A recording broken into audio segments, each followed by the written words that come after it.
So when we talk about hybridity and we talk about the difference between dispersion and adhesion, it's important to kind of focus on one aspect of this, I think, with regards to helping to understand dispersion and the difference between dispersion and the first type of adhesion, which we'll talk about in a moment.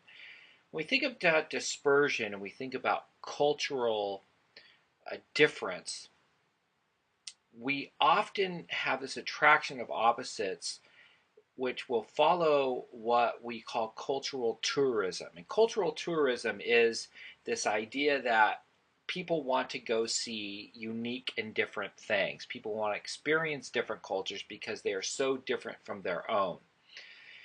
And that sense of difference and that sense of uniqueness or something being exotic, something being different is attractive to us because we go, well, our normal lives look like this.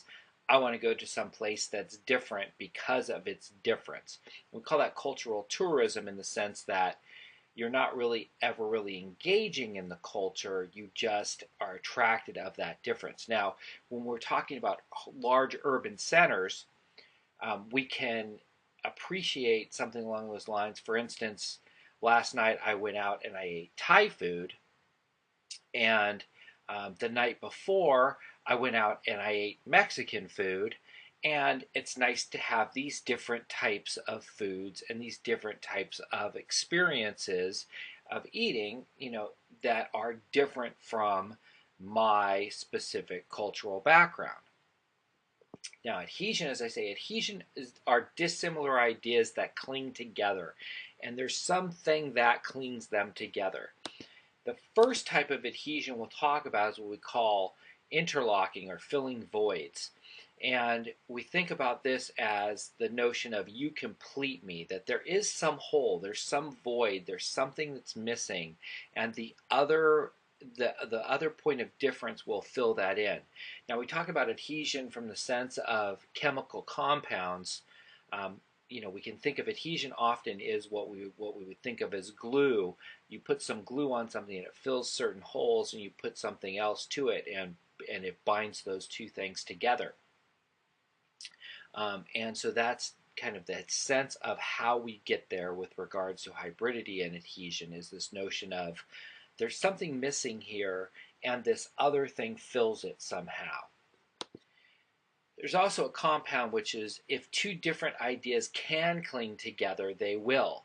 That there will be certain points where these things can come together. And if they can, they will be able to do that in a cultural experience and in a point of cultural connection.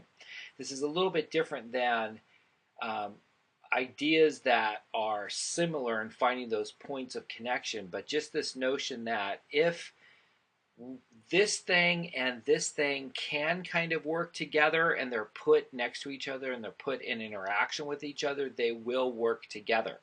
And we just see that often in large urban centers where there's lots of different cultures connecting, that there will be certain points where things just fit. And because they just fit, they will create this specific kind of compound hybridity.